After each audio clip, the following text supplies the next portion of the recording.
Da mesma forma que eu não tinha chegado. Ainda tinha as inclinações para a homossexualidade, ainda lutava grandes batalhas contra a homossexualidade, mas eu tinha essa pessoa que me ajudou desde o início da minha caminhada. Falei a verdade, me sentia mais aliviado, mais tranquilo, aprendendo a amar essa mulher. Não tinha como não amar como ela me aceitou. Foi assim quando ela me acompanhou para procurar os médicos, para receber ajuda de tratamento para o HIV. Quando chegamos lá, os médicos não queriam me dar tratamento porque precisavam fazer um exame de HIV. Mas eu tenho aqui os exames de Peru, exames de HIV da cadeia. Tinha como 3, 4 exames de HIV positivo. Os médicos fizeram uma coleta de sangue e me chamaram um mês depois. Eles disseram: Jim, você tem que vir aqui porque precisamos conversar com você. Quando eu cheguei, o médico falou: Jim, precisamos fazer outra coleta de sangue porque o HIV deu negativo. Aí eu falei assim: glória a Deus. Glória a Deus, é a palavra de Deus que foi falada que eu seria curado. Aí eles fizeram outra coleta de sangue. 2 meses depois, Jim, vem cá porque deu negativo de novo. E mais 2 meses, e assim eles tinham mais um ano, a cada 2 meses, fazendo coleta de sangue para o HIV, dando negativo. A minha esposa me acompanhou todo esse tempo, aliás, era minha namorada. Não podíamos fazer o casamento aqui no Brasil, porque o estrangeiro que comete um crime hediondo no Brasil não pode ter documentação. Tem que ser expulso fora do país. Mas foi a vontade de Deus e os seus propósitos para eu permanecer aqui. E foi assim como a minha esposa namoramos, noivamos 2 anos, mas precisávamos viver como marido e mulher. Tentávamos, de todas as formas, levar como se fala, um namoro, um noivado santo diante de Deus. Até morar juntos como marido e mulher. Me apoiou muito quando a igreja decidiu nos ajudar para nós viajar para o Peru. Viajamos no Peru no ano 2013 para fazer o casamento lá no Peru, o casamento civil. Chegamos lá, minha família toda reunida para fazer o casamento. Nós não tínhamos nenhum real para fazer uma festa. Mas a foto anterior fala como Deus arrumou essa festa para a gente. Lá no meu país. O meu irmão, aquele que era muito... Essa foto é o meu casamento, nosso casamento lá no Peru. E teve ali 150 pessoas. 80 mais ou menos eram a minha família. E o resto, eu convidei amigas minhas prostitutas, amigos homossexuais, dos quais alguns entregaram a sua vida a Cristo depois dessa festa. Foi impressionante aquele dia. O meu irmão, aquele que me batia, aquele que brigava comigo por causa da homossexualidade, ele esteve ao meu lado o tempo todo. Se alegava muito a ver a minha esposa, ver a minha vida transformada, até impactado, impressionado. Logo, eu fiquei lá alguns 2 meses, fiquei lá pregando o evangelho, me convidavam para dar testemunho. Uma vez de testemunho numa praça, na praça principal da cidade, diante de 500 pessoas. Amigos meus aceitavam a Cristo, amigos homossexuais, 5 amigos homossexuais entregaram a sua vida a Cristo. Tem ali umas fotos também, continuam. A minha esposa e eu, na IJAP Alvorada, fazendo missões em espanhol. Aí, na Assembleia Geral, lá em Árvore da Vida, era uma assembleia referente à homossexualidade. Me convidaram para dar testemunho e falar sobre a homossexualidade. Essa foto é do Rio de Janeiro. Esses 2 amigos homossexuais. Aquele que está de bermuda verde, ele era ateu, ele não acreditava em Deus. Mas quando ele ficou sabendo, quando eu saí da cadeia, e ele ficou sabendo que eu estava, porque tinha me perdido mais de 3 anos, ninguém sabia onde ele estava. Quando me comuniquei com ele ficou impressionado. Ele falou: Jim, você está falando diferente, você já não fala mais como homossexual, você já não fala mais como antes, e você está falando de um Jesus, de um Deus, o que é isso?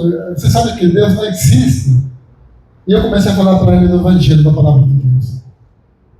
Ele e o meu amigo, os dois, pegaram um avião, porque eles falaram assim, peraí, calma, nós não acreditamos no que você está falando, nós vamos lá agora.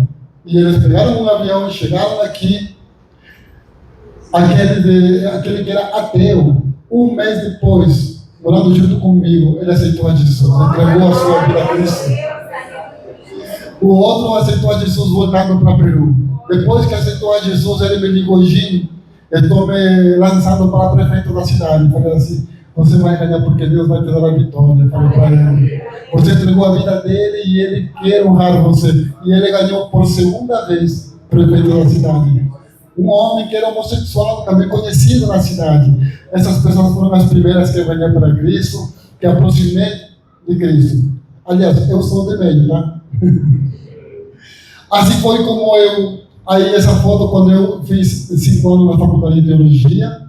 Olha só, eu não gostava da palavra e eu até teologia fiz. Foi assim como a gente fez casamento no Peru, voltamos aqui, fizemos o casamento aqui no Brasil, o casamento na igreja, e foi assim como a minha vida foi crescendo na presença de Deus. Essa foto é lá no Peru, eu, a minha esposa e 3 amigos homossexuais. Tinha mais ainda, era um almoço que esse amigo tinha feito para nós, e foi a oportunidade para pregar para eles do Evangelho. E daí dois aceitaram a Cristo, entre outras pessoas que também tinham naquela casa. As minhas amigas que eram prostitutas, com as quais eu trabalhava, entre aspas, fazendo elas se prostituírem, também entregaram a sua vida a Cristo. Amigos que entregaram a sua vida a Cristo, hoje eles pregam o Evangelho lá na Espanha, para outros lugares que eles foram.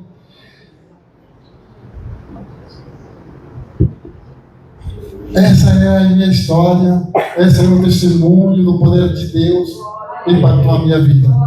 Da mesma forma como Deus impactou na vida de Raabe, da mesma forma como Deus impactou na vida de Paulo, porque não foi fácil para Paulo, não foi fácil para Raabe, mas ela foi encorajada. Essa mulher foi encorajada pelo testemunho deste Deus. O apóstolo Paulo também, ele foi encorajado, foi desafiado a testemunhar desse Deus poderoso. Para onde ele ia, ele pregava a palavra e ele testemunhava quem ele tinha sido e o que Deus tinha feito com ele. Também não foi fácil para aqueles jovens, né, nos dias de Daniel e os seus amigos lá na Babilônia. Eles se mantinham firmes nos seus valores, embora toda uma sociedade israelita tinha sucumbido na decadência moral e espiritual. Porque esses meninos, os amigos de Daniel, lá na Babilônia, eles tiveram as melhores e variadas oportunidades para viverem do jeito que eles quisessem. Mas esses jovens nos ensinam que é possível viver uma fé genuína em Cristo numa sociedade corrompida, como foi Babilônia, como foi Éfeso, e como é hoje em dia nós vivemos uma sociedade corrompida, por onde nós vamos, não somente no Peru, no Brasil, em muitos lugares. Mas somos desafiados a viver a nossa fé contra a cultura. Aleluias! Porque a vida desses jovens, de Daniel e seus amigos, é um farol que nos ensina, né, o caminho certo no meio da escuridão do relativismo. Somos desafiados a testemunhar. E o testemunho desses meninos rompeu a barreira do tempo e ainda encoraja hoje homens e mulheres em todo o mundo a viver com integridade, como foi Raabe, Paulo e esses meninos Daniel com Ananias, Misael e Azarias, né? Vamos nos colocar de pé, igreja. Louvado seja o nome do Senhor.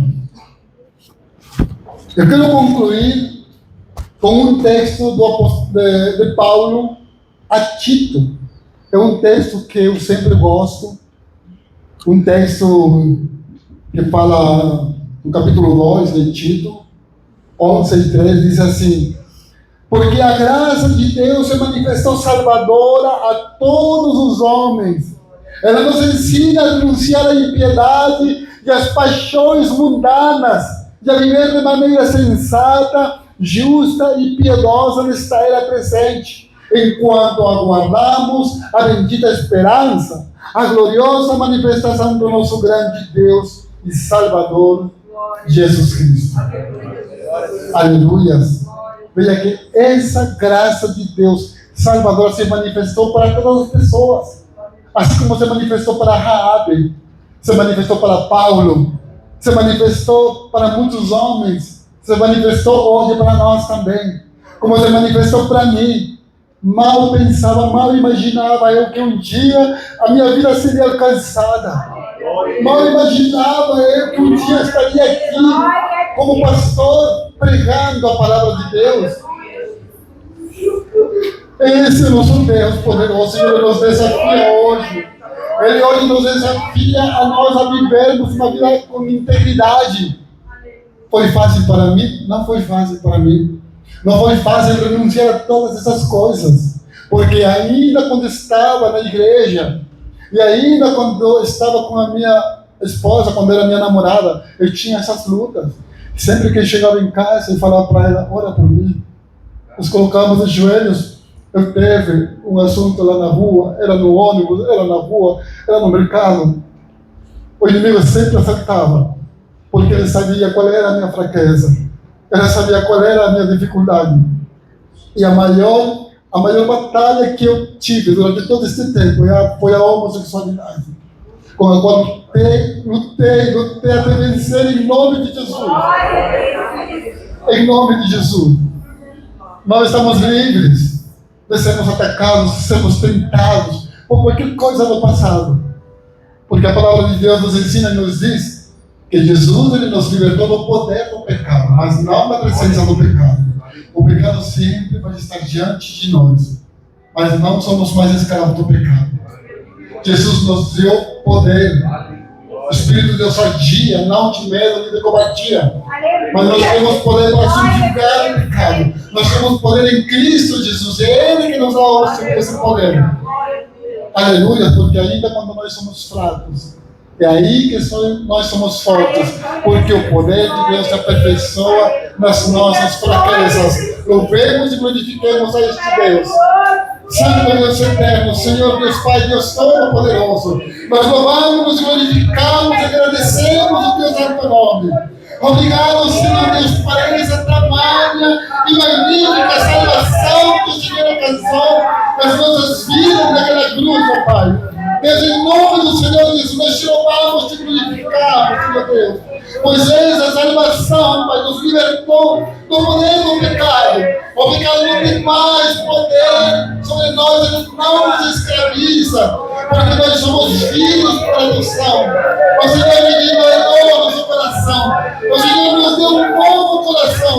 O Senhor nos desafia ainda, nós somente a viver em integridade. O Senhor nos desafia a declarar ao mundo quem é o nosso Deus. Assim como Raabe, assim como Paulo, nós declaramos que esse Deus, o Todo-Poderoso, vive e reina para todo sempre. E Ele nos desafia a anunciar o seu poder. Testemunhar que Ele salva, Ele transforma. Ele pode transformar qualquer vida, seja qual for. Nós somente creia e clama ao Senhor, porque Ele é poderoso para resolver todo assunto do pecado e transformar vidas em nome do Senhor Jesus, pelo seu poder que opera em nós pelo Espírito Santo. Aleluia! Louvado seja teu nome, Senhor Deus. Venha com o teu Espírito Santo, Senhor Deus. Venha com o teu Espírito Santo, com a tua presença, e enche-nos os corações hoje, nesta manhã, com ousadia, com a certeza e convicção de que tu estás transformando vidas, Senhor Deus, para a tua glória e louvor do teu santo nome. Em nome do Senhor Jesus.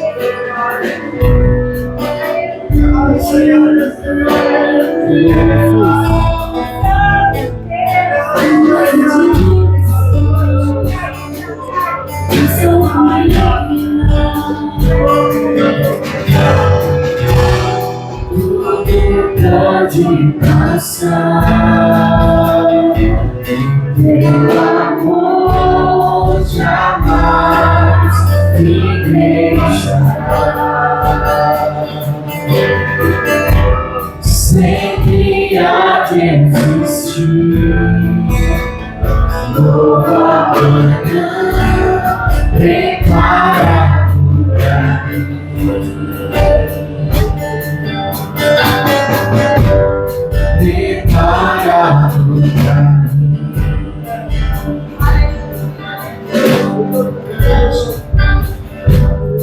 Graças a Deus, igreja.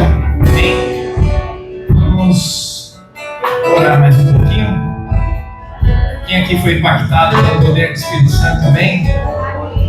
Obrigado, pastor. Obrigado. Nome da irmã? Desculpa. Ana, nome da minha filha. Irmã Ana. Você foi uma guerreira, eu tenho certeza que tudo que Deus fez na vida do pastor também foi através de você. Você foi um dos instrumentos que Deus usou. Eu já tinha ouvido falar do testemunho, né, do irmão, mas é diferente, né? Ouvido com detalhes da boca do Senhor é diferente, né? Confesso que impactou bastante. E é muito bom saber que esse Deus que a gente serve, quando a gente lê a Bíblia, a gente prega, a gente conversa sobre o que Deus fez ali na prisão com Paulo e Silas, sobre como ele se revelou a Paulo, como ele ajudou os nossos irmãos na fé, Davi e tantos outros a vencerem batalhas, como ele curou enfermos. É bom saber que esse Deus que a gente serve, ele está aqui hoje, ele está operando ainda, ele tem poder, porque todos nós temos nossas batalhas, nossas histórias, temos nossas lutas, como o pastor falou, nós estamos livres do domínio do pecado, mas ainda somos pecadores, precisamos da graça, do perdão, de transformação. E é bom saber